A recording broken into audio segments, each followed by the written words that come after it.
नई दिल्ली में कांग्रेस नेता राहुल गांधी की अध्यक्षता में छत्तीसगढ़ कांग्रेस की समीक्षा बैठक आयोजित की गई।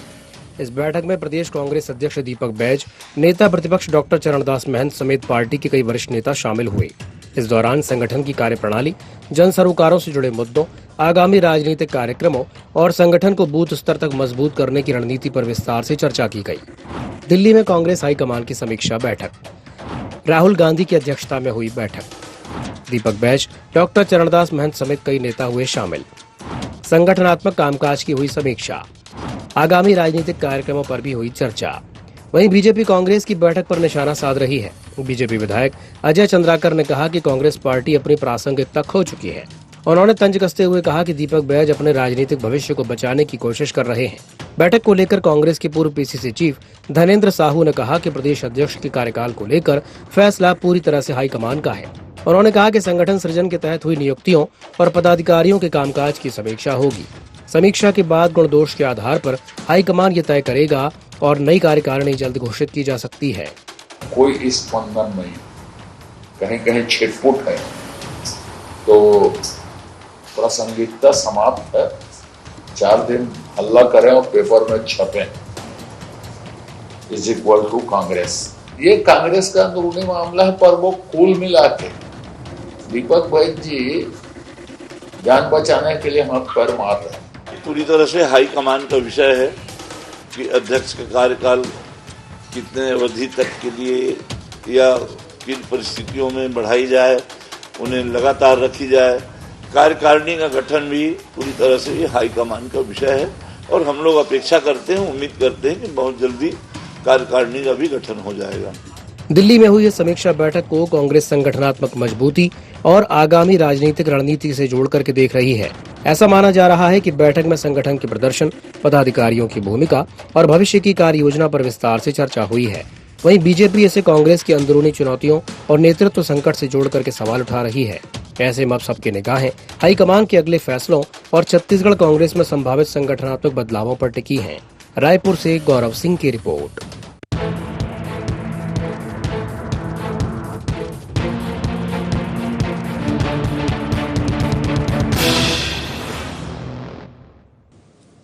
नमस्कार, जय जोहार गुहार। छत्तीसगढ़ समीक्षा पर सियासत में आप सभी का स्वागत है। मैं हूं आपके साथ दिव्यांशु जोशी। चर्चा को देंगे विस्तार, लेकिन उससे पहले नजर डालते हैं क्या हैं आज के गुहार पॉइंट्स। दिल्ली में कांग्रेस की समीक्षा बैठक के क्या है सियासी मायने? कांग्रेस की समीक्षा बैठक का प्रदेश में कितना दिखेगा असर? समीक्षा बैठक को लेकर कांग्रेस के दावों में कितना दम? कांग्रेस की समीक्षा बैठक पर बीजेपी क्यों उठा रही है सवाल? तो दिल्ली में कांग्रेस हाईकमान की समीक्षा बैठक को लेकर के छत्तीसगढ़ की राजनीति गर्मा गई है। लोकसभा के नेता प्रतिपक्ष राहुल गांधी की अध्यक्षता में आयोजित इस बैठक में संगठन की मजबूती, आगामी रणनीति और राजनीतिक मुद्दों पर मंथन किया गया। वहीं इस बैठक को लेकर के प्रदेश में सियासी बयानबाजी तेज हो गई है। कांग्रेस इस संगठन को मजबूत करने की दिशा में एक अहम कदम बता रही है, जबकि बीजेपी बैठक के बहाने कांग्रेस पर ही निशाना साध रही है। और आज इसी विषय को लेकर के हम चर्चा करेंगे। कुछ खास मेहमान हमारे साथ चर्चा में शामिल हो रहे हैं, आपका परिचय करा देते हैं। हमारे साथ चर्चा में जुड़ रहे हैं सौरभ साहू, कांग्रेस प्रवक्ता हैं। सौरभ जी, स्वागत है आपका ND24 में। हमारे साथ जुड़ रही हैं शताब्दी पांडे जी, भारतीय जनता पार्टी के प्रवक्ता हैं। शताब्दी जी, आपका भी स्वागत है ND24 में। और हमारे साथ जुड़ रहे हैं अनिल पुसतकर जी, वरिष्ठ पत्रकार हैं। सर, आपका भी स्वागत है ND24 में। और आप सभी को गुरु पूर्णिमा पर्व की हार्दिक हार्दिक शुभकामनाएं एवं बधाइयां।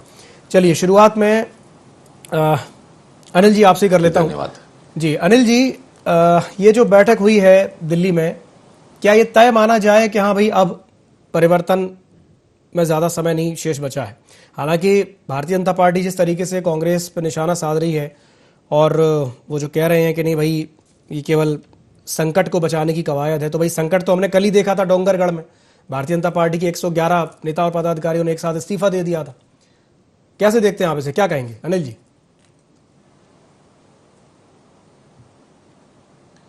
देखिए, ये बैठक जो है, समीक्षा बैठक, ये कांग्रेस का विशेषाधिकार है। कोई भी पार्टी अपनी पार्टी के कार्य क्रियाकलापों का, अपने नेताओं के जो उनकी स्टाइल ऑफ फंक्शनिंग है उसका समीक्षा कर सकती है, उनका विशेषाधिकार है। और अगर वो कर रही है कांग्रेस समीक्षा तो अच्छी बात है। देश में मजबूत विपक्ष तो चाहिए ही चाहिए।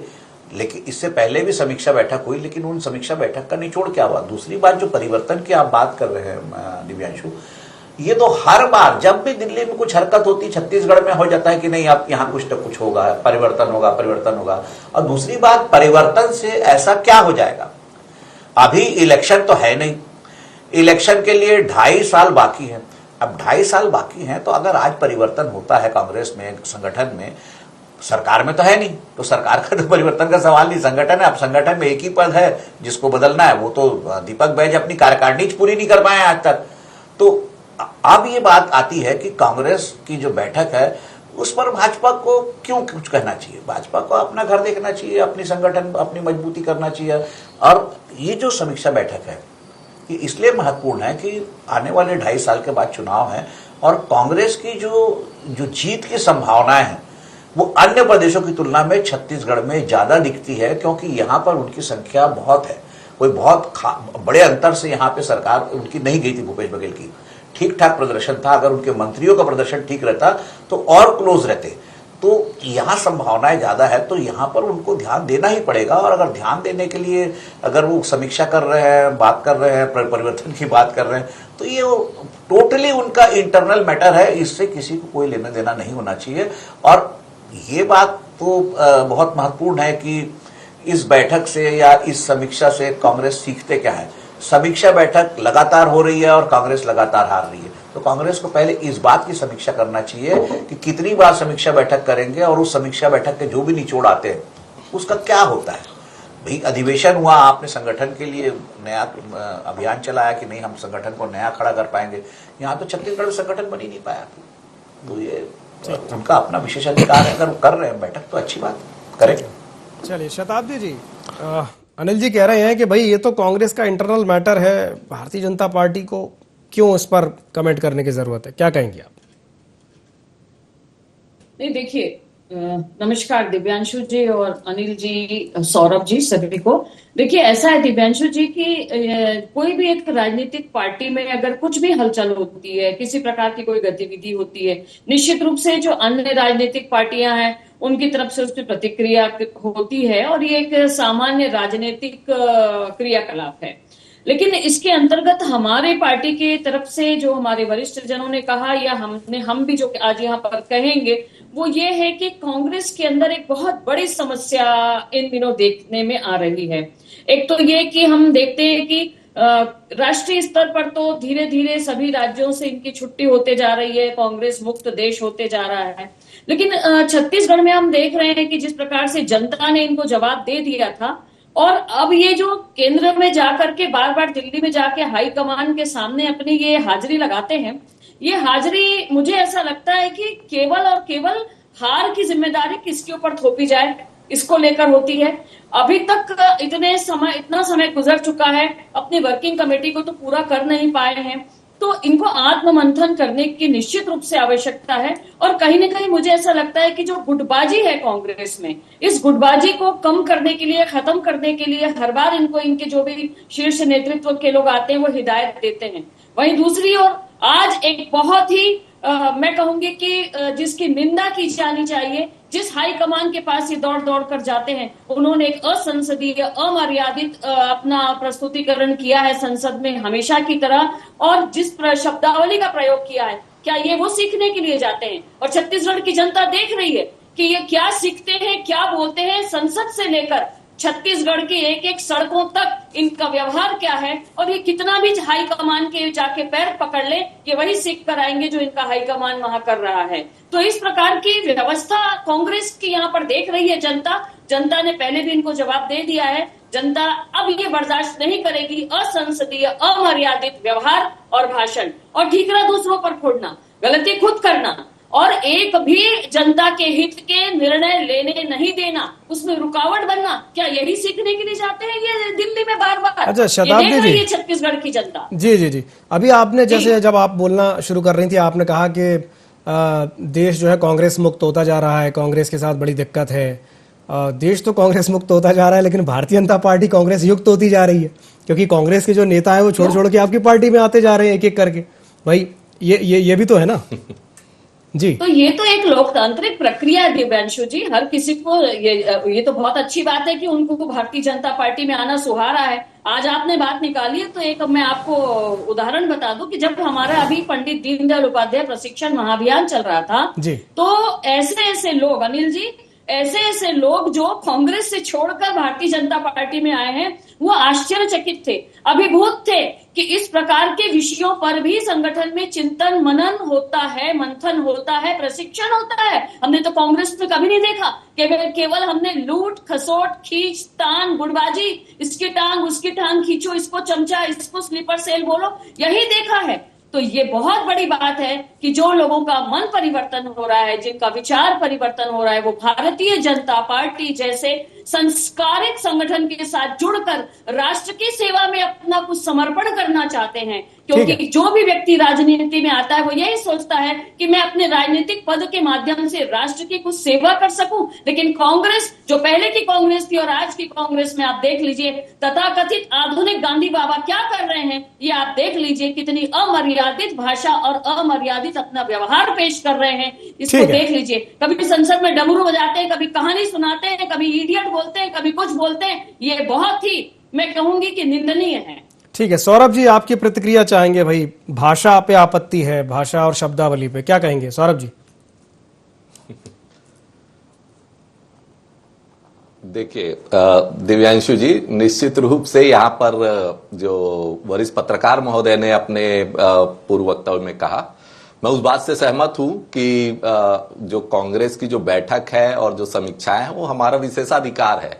इससे भारतीय जनता पार्टी के जो पेट में दर्द नहीं होना चाहिए, पहली बात। और दूसरी बात ये कह रहे थे कि जो भारतीय जनता पार्टी के लोग की अमर्यादित बयान हम देते हैं, तो ये अपने नेताओं की हिस्ट्री निकाल करके देख लें। ये तो सिर्फ बोलचाल में नहीं, इनके तो व्यवहारों में दिखता है कि किस तरीके से इन लोगों का जो व्यवहार है वो अमर्यादित हो जाता है। चाहे वो धाकड़ की बात कह लीजिए, चाहे इनके केंद्रीय नेतृत्व की बात कह लीजिए, कहीं पर भी उनके जो कर्मकांड है वो मुझे लगता नहीं कि यहाँ पर मुझे आपके सम्मानित चैनल में रिपीट करने की जरूरत है दिव्यांशु जी। और आप देखिए कि ये कह रहे थे कि अपने संगठन में हमको झांक करके देखने की जरूरत है। आप बहुत ही सफाई से शताब्दी जी आपके उस बात का जवाब देने से चूक गए कि इनका जो सामूहिक रूप से जिस तरीके से इस्तीफा हो गया राजनांदगांव के अंदर, तो वो किस चीज की निशानी थी? जब इतनी धर्म मर्यादित और संस्कारी पार्टी है तो आपके ही लोग छत्तीसगढ़ के अंदर से सामूहिक रूप से क्यों इस्तीफा दे देते हैं? ये बहुत बड़ी बात है। और हम तो कहते हैं कि जिनको कांग्रेस छोड़ करके जाना है वो लोग चले गए हैं और अब भाजपा को कांग्रेस युक्त बना रहे हैं, ये अच्छी बात है। तो यहां से जो हमारी सफाई हो रही है ये भी संगठन सृजन और हमारी समीक्षा का ही एक हिस्सा होना चाहिए, और ये हुआ है, तो ये बहुत अच्छी बात है। जहां तक हमारी मीटिंग की बात है, हमने लगातार, देखिए दिव्यांशु जी, सिर्फ छत्तीसगढ़ में नहीं पूरे देश में संगठन सृजन के माध्यम से अपने संगठन को मजबूत करने का प्रयास किया है। यहां पर हमारे छत्तीसगढ़ में जिला अध्यक्षों की ट्रेनिंग भी हुई है। वहां पर किस तरीके से देश और प्रदेश में जो भारतीय जनता पार्टी की सरकार है वो हर मोर्चे पर जिस तरीके से फेल हुई है, उस बात को जनता तक कैसे पहुंचाया जाए, नीचे के लेवल तक, बूथ लेवल तक जो है वो हमारे संगठन को मजबूत कैसे किया जाए, इस बात की समीक्षा हम कर रहे हैं और उस पर रणनीति बना रहे हैं। और मुझे लगता है कि यही एक सबसे बड़ा कारण है कि जो भारतीय जनता पार्टी है वो पहले से डरी हुई है, क्योंकि उनको ये बात पता है, जैसा कि वरिष्ठ पत्रकार महोदय ने भी कहा ना, कि छत्तीसगढ़ में जो बहुत ज्यादा अंतर नहीं है, हमारे पिछले चुनाव से जो हमारी हार हुई थी बहुत ज्यादा अंतर से नहीं हुई थी। और आज भी दिव्यांशु जी, अगर छत्तीसगढ़ में आप जमीनी स्तर पर देखें तो सरकार के खिलाफ घोर असंतोष है। और ये सिर्फ विपक्ष की बात नहीं है, जितने भी मुद्दे हैं, चाहे आप बिजली बिल की बात कहिए, किसानों की बात कहिए, महतारी वंदन में घोटाले की बात बार बार सामने आ रही है, धान खरीदी में घोटाले की बात बार बार सामने आ रही है। और ये अब तो हालत ये है कि सिर्फ विपक्ष आवाज नहीं उठा रहा है दिव्यांशु जी, जनता सड़कों पे है। आप बिजली बिल का मुद्दा देख लीजिए, स्मार्ट मीटर में अब जो जनता है वो अपने घरों से और अपने खेतों से स्मार्ट मीटर उखाड़ करके बिजली ऑफिस में फेंक करके आ रहे हैं। तो ये सिर्फ विपक्ष की बात नहीं रहेगी, अब तो जनता हमसे जुड़ने लगी है। और ये सबसे बड़ा जो कारण है बीजेपी की चिंता का, कि अब जो है जनता कांग्रेस के साथ है, कांग्रेस जो है वो जनता के साथ है, और लगातार जो है वो सरकार की विफलताओं को गिनाने का और उनको सामने लाने का प्रयास कर रही है। और मुझे लगता है कि आने वाले समय में निश्चित रूप से हम और ज्यादा जनता से जो जुड़ने का प्रयास करेंगे, और जनता हमसे लगातार कनेक्ट हो रही है। दिव्यांशु जी, ठीक है। शताब्दी जी, मैं आपके पास आऊंगा, पहले एक छोटी सी टिप्पणी अनिल जी से चाहूंगा। अनिल जी, जो बात जैसे सौरभ जी कह रहे हैं कि भाई कहीं ना कहीं आक्रोश तो है, और 2.5 साल का समय बीत चुका है, 2.5 साल ही बचे हैं, और अब ज्यादा समय शेष नहीं बचा है। कुछ समय बाद ही जब ये 2027 आएगा और उसके अगले ही साल यानी 28 में अपने यहाँ छत्तीसगढ़ में चुनाव होने, तो कहीं ना कहीं आपको भी ये लगता है कि भारतीय जनता पार्टी को अब थोड़ा संभल जाने की आवश्यकता है, चाहे नकटी का मुद्दा हो, चाहे जो धान खरीदी की बात ये कर रहे हैं, या महतारी वंदन की बात कर रहे हैं, या और स्मार्ट मीटर की भी बात हो। स्मार्ट मीटर को लेकर के बहुत लोगों का गुस्सा देखने को मिला। तो आप भी ये मानते हैं कि कहीं ना कहीं भारतीय जनता पार्टी को थोड़ा सा संभलने की जरूरत है, थोड़ा संभल जाने की आवश्यकता है? क्या कहेंगे अनिल जी?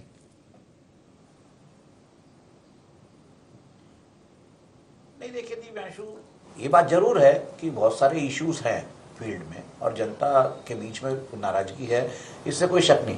लेकिन भाजपा और कांग्रेस में जो बेसिक जो डिफरेंस है वो ये है कि भाजपा 5 साल इलेक्शन मोड में रहती है। भाजपा कभी भी वो लोग लूज नहीं करते। कांग्रेस के साथ ये दिक्कत होती है कि वो 2-2.5 साल तक अपना आपस की खींचतान, लड़ाई झगड़ा और ये वो सब चलते रहता है। फिर आखिरी इलेक्शन ईयर में वो इलेक्शन मोड में आते हैं, तब तक बाजी हाथ से निकल जाती है। तो भाजपा के तो प्रशिक्षण शिविर वैसे ही चल रहे हैं, भाजपा का तो आए दिन उनका समीक्षा बैठक होते रहता है, कोई ना कोई कार्यक्रम चलते रहता है। और कांग्रेस का भी अगर ये समीक्षा बैठक हो रही है तो कोई भी टीम हो, जीतने के लिए तो उसको प्रैक्टिस करने का अधिकार है। कोई भी टीम जीतना चाहेगी, मैच है, इलेक्शन भी तो एक मैच होता है। इलेक्शन में हर पार्टी को जीतने का अधिकार है, तो हर पार्टी अपनी जीत की तैयारी करती है। भाजपा सतत तैयारी में रहती है, इसलिए क्या है, उनको जो आज दो सांसदों की पार्टी से यहां तक पहुंचना बहुत आसान रहा नहीं थी। ये लगातार उन्होंने संघर्ष किया, लगातार प्रयास किया, लगातार मेहनत की, और कांग्रेस जो है वो लूज करते गई। देखिए, आप ग्राफ देखिए, सीधा सीधा एक तरफ से कांग्रेस का नीचे आया है और बीजेपी का ऊपर गया, तो उसका कहीं ना कहीं तो कारण गुटबाजी रही है कांग्रेस की गुटबाजी किसी छुपी नहीं है। तो प्रशिक्षण शिविर कहिए या समीक्षा बैठक कहिए या और कोई कार्यक्रम कहिए, बीजेपी में सतत चलते रहते हैं। आप देखिए, इनके जो कभी भी इनकी अटेंडेंस कम नहीं होती, वहां पे संसद में सारे लोग तैयार बैठे रहते हैं। इनके सांसदों को भी जो है आजकल वीडियो कॉन्फ्रेंसिंग में जुड़ना पड़ता है। कांग्रेस के साथ थोड़ी सी दिक्कत जो डिसिप्लिन की है वो अभी भी है, और बीजेपी को अलर्ट करने की जरूरत नहीं, बीजेपी अलर्ट मोड में रहती है, क्योंकि बीजेपी में एक बात ये भी आ गई है कि किसका पत्ता कब कट जाए कोई भरोसा नहीं है। तो परफॉर्मेंस बेस्ड अगर आपका सिलेक्शन हो रहा है तो वहां हर कोई अलर्ट रहता है, हर कोई अपना काम करते रहता है। कांग्रेस में जरूर है कि किसके ऊपर से थोप दिया जाएगा, कौन ऊपर से आ जाएगा, कौन आ जाएगा, ये किसी को नहीं है। बीजेपी में परंपरा वही हो गई है। आज देखिए, पिछले जो विधानसभा में जो तीनों चारों राज्यों में जो नए जो प्रयोग हुए हैं, नए मंत्री बनाए गए, बड़े बड़े मंत्रियों को ठिकाने लगाया गया, तो अब अनिश्चितता वाली बात है। अब जो कोई भी भाजपा का वो नेता जो है, जो सोच के बैठा है कि मुझे तो मंत्री बनाएंगे ही, या मेरी सीट पक्की ही है, या मेरी टिकट पक्की है, तो वो बात नहीं रहेगी। उसको परफॉर्म करना पड़ेगा। तो जब आप लगातार परफॉर्म कर रहे हो तो फिर अलर्ट करने की जरूरत नहीं है। चलिए, ठीक है। शताब्दी जी, लगातार परफॉर्म करना पड़ेगा, मतलब लगातार वो जो विश्वास है जनता का, वो उसे बरकरार रखना पड़ेगा। जैसे भी सौरभ जी कह रहे थे, महतारी वंदन योजना को लेके या स्मार्ट मीटर को लेके या अन्य चीजों को लेकर के कहीं ना कहीं जनता के बीच में एक आक्रोश पनप रहा है। क्या कहेंगे इस पर शताब्दी जी? दिव्यांशु जी, संसद से लेकर छत्तीसगढ़ की सड़कों तक भ्रम फैलाने का काम कांग्रेस के नेता जन कर रहे हैं। महतारी वंदन की बात करते हैं, आपने 500 रुपए महीना देने की बात की थी, 5 रुपए भी दे पाए क्या 5 सालों में? किस अधिकार से महतारी वंदन पर बात करते हैं? स्मार्ट मीटर की बात करते हैं, स्मार्ट मीटर का टेंडर किसने पास किया? स्मार्ट मीटर की सैद्धांतिक सहमति किसने दी? आज इनके पास मुद्दे नहीं है। अब क्या कह रहे हैं? जनता हमारे साथ आने लगी है, यानी ये खुद स्वीकार करते हैं कि जनता इनसे दूर हो चुकी है और जनता को बरगलाने, भ्रम में लाने, भ्रम फैलाने की कोशिश की जा रही है, जो सरासर गलत है, नाकाम सिद्ध हो रही है। स्मार्ट मीटर को लेकर जो बातें इन्होंने कही, विद्युत विभाग के अधिकारियों ने इसको स्पष्ट कर दिया। जनता समझ गई है कि स्मार्ट मीटर हमारे लिए गलत नहीं है। किन कारणों से बिजली बिल ज्यादा आ रहा है, जनता ने इसको समझ लिया है। इसकी गलतफहमी पैदा करके यहाँ पर ये भ्रम पैदा करने की कोशिश करके अपनी राजनीतिक रोटियां सेकने की जो कोशिश कर रहे हैं, ये गलत है। बार बार नेतृत्व बदलने की जो बात आती है वो इसलिए क्योंकि जितनी हार कांग्रेस ने देखी है, इसको कहीं ना कहीं शीर्ष नेतृत्व इनका देख रहा है। जितनी गुटबाजी इनके अंदर है, इसको इनको देखना चाहिए, ना कि भारतीय जनता पार्टी के कामों पर उंगली उठाना चाहिए। जनता के साथ आप नहीं जुड़े हुए हैं, जनता के साथ हमारे 7 मोर्चे और 19 प्रकोष्ठ जुड़े हुए हैं, और उसके साथ एक एक कार्यकर्ता जुड़ा हुआ है। बूथ स्तर की कमेटी आपकी केवल कागजों पर है, आपकी वर्किंग कमेटी पूरी बनी नहीं है। आप क्या बात कर रहे हैं? क्या जनता के साथ जुड़े हुए हैं? ना आपके नेता, ना आपके कार्यकर्ता, कोई तैयार नहीं है जनता के साथ काम करने के लिए। केवल हवाई मीडिया ट्रायल आप करते हैं, मीडिया के सामने सुर्खियों में बने रहने के लिए। कभी कभी ऐसे शगुफे छेड़ देते हैं जिसका पूरा अध्ययन तक आपके पास नहीं होता है। विधानसभा में छत्तीसगढ़ में भी आपने एक भी विषय में अपनी अध्ययनशीलता प्रस्तुत नहीं की। 136 मुद्दों की लिस्ट प्रस्तुत कर देने से जनता आपके साथ नहीं होगी। 36 मुद्दों पे भी आपका अध्ययन नहीं था। कोई रोडमैप नहीं है आपके पास, कोई आपके पास में एक ऐसा ढांचा नहीं है जो छत्तीसगढ़ को 2047 तक कहां ले जाएगा, किस प्रकार से विकसित बनाएंगे छत्तीसगढ़ पर, इस पर आपके पास कोई अध्ययन नहीं है। इसलिए जनता ने आपको नकारा है, आगे भी नकारेगी। चलिए प्रतिक्रिया लेते हैं जी। सौरभ जी, आपकी प्रतिक्रिया शताब्दी जी की बात पर। देखिए दिव्यांशु जी, मुझे लगता है कि बीजेपी के जो नेता और प्रवक्तागण हैं वो पता नहीं कौन सा चश्मा लगा करके देखते हैं।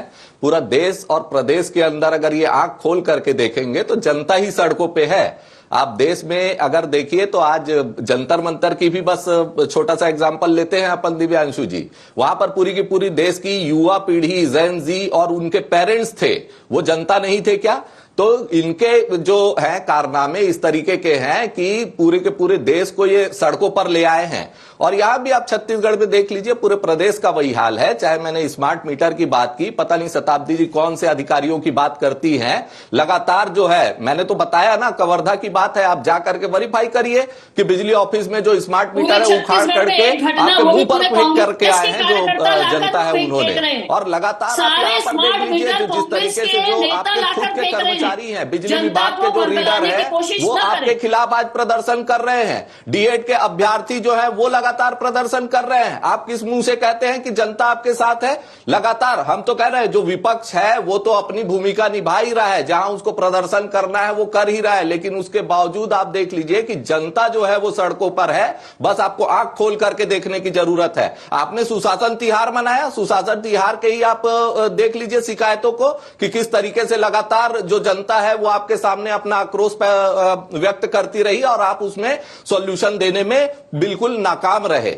तो आपको आंख खोल करके देखने की जरूरत है। और जहां तक हमारे संगठन और हमारे नेतृत्व के बदलाव की बात है तो इस तरीके की कोई चर्चा नहीं है। आदरणीय दीपक बैज जी यहां बहुत अच्छा परफॉर्म करना और उनके नेतृत्व में भारतीय जनता पार्टी की ये सरकार के नाक में दम होके रखा है और उनका जो सामंजस्य है बड़े नेताओं के साथ, वो लगातार एक मंच पर सभी नेताओं को लाने में सफल हुए हैं दिव्यांशु जी। और उनके नेतृत्व में छत्तीसगढ़ में आप देखिए पिछले 2-2.5 साल में लगातार आंदोलन हुए हैं और वो सभी सफल हुए हैं और उसकी वजह से जनता आज कनेक्ट कर भी रही है। मैं कह रहा था ना कि हमारे साथ जनता आने लगी, तो विपक्ष के रूप में हम लगातार काम तो कर ही रहे थे, लेकिन मेरा यह कहने का तात्पर्य था कि अब जनता भी हमारे उस आंदोलन में बढ़ चढ़ के हिस्सा ले रही है और हमारे बिना भी जो जनता है वो सरकार के खिलाफ अपना आक्रोश लगातार प्रदर्शित कर रही है दिव्यांशु जी।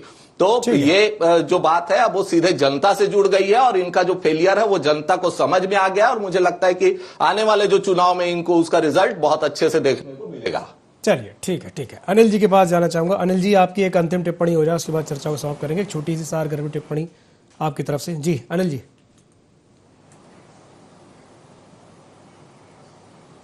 देखिए, कांग्रेस अगर एक्टिव है, कांग्रेस अगर लगातार संसद से लेके या यहाँ विधानसभा से लेके सड़क तक अगर प्रदर्शन कर रही है तो वो उनका रोल है।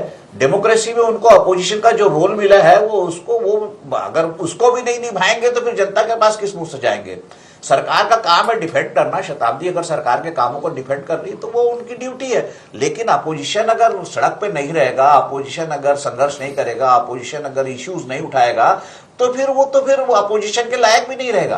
तो इसलिए अभी तो चुनाव में टाइम है, लेकिन चुनाव के लिए कांग्रेस का ये पहला कार्यकाल ऐसा लग रहा है जैसे पिछले जो भूपेश बघेल की सरकार आई थी उसके पहले भूपेश बघेल ने जब विपक्ष में रहते, जब वो नेता जो कांग्रेस पार्टी के अध्यक्ष थे, तो उन्होंने सदन से लेके जो है सड़क तक लगातार संघर्ष किया। उसी का कारण था पब्लिक कनेक्ट कर पाई। आपको पब्लिक से कनेक्ट करना पड़ेगा, चाहे कांग्रेस हो या बीजेपी हो। अगर जो पब्लिक से कनेक्ट कर पाएगा पब्लिक उसी को सपोर्ट करेगी। आज की डेट में अब वो लिटरेसी रेट बहुत बढ़ गया है, अवेयरनेस बहुत बढ़ गई है, पॉलिटिकल अवेयरनेस बहुत बढ़ गई है। तो आज आप ये जो दूसरे प्रदेशों में जो कांग्रेस की दुर्गति हुई, वैसे छत्तीसगढ़ में तो नहीं हुई। तो छत्तीसगढ़ में चुनाव के समय, एन चुनाव के समय महादेव सट्टायप का मामला आया, दुनिया भर के आईएएस और आईपीएस जो है वो विवादों में आए, मंत्रियों के खिलाफ मामले हुए, जेल हुई। उसके बावजूद भी जो है दूसरे प्रदेशों में जो कांग्रेस की दुर्गति हुई, वैसे कांग्रेस की दुर्गति यहां नहीं हुई। यहां कांग्रेस के जो पिछले चुनाव में जो रिजल्ट आए वो बीजेपी की जो रमन सरकार गई उससे बहुत ज्यादा अच्छे थे। तो इसलिए ये माना जा सकता है। और वैसे भी छत्तीसगढ़ जो है कांग्रेस का गढ़ रहा है। कांग्रेस के अपनी गुटबाजी, चाहे विद्याचरण जी के खिलाफ अजीत जोगी की हो, अजीत जोगी के खिलाफ भूपेश बघेल की हो, भूपेश बघेल के खिलाफ और किसी की हो, इस कारण कांग्रेस यहाँ कमजोर हुई है। इस कारण जो छत्तीसगढ़ कांग्रेस का गढ़ था वो बीजेपी का गढ़ बना है। तो दोनों पार्टी को काम तो करना पड़ेगा। और जो काम बिल्कुल, ये बड़ी अच्छी बात कही आपने कि भाई काम तो करना पड़ेगा, जनता से कनेक्ट करना पड़ेगा। पॉलिटिकल अवेयरनेस वाकई में बढ़ गई है अनिल जी, आपने बिल्कुल सही कहा, क्योंकि सोशल मीडिया का जमाना है, इंटरनेट का जमाना है। आजकल सबको सब कुछ पता है, जनता है, सब कुछ जनता जानती है और अपने बुद्धि विवेक से ही फैसला लेती है। चलिए, बहुत बहुत धन्यवाद आप तीनों मेहमानों का हमारे साथ जुड़ने के लिए, चर्चा में शामिल होने के लिए। और एक बार फिर से आप सभी दर्शकों को गुरु पूर्णिमा पर्व की हार्दिक हार्दिक शुभकामनाएं और बधाइयां। गुहार छत्तीसगढ़ में फिलहाल के लिए इतना ही। खबरों का सिलसिला लगातार जारी है। आप बने रहिए ID24 के साथ। नमस्कार।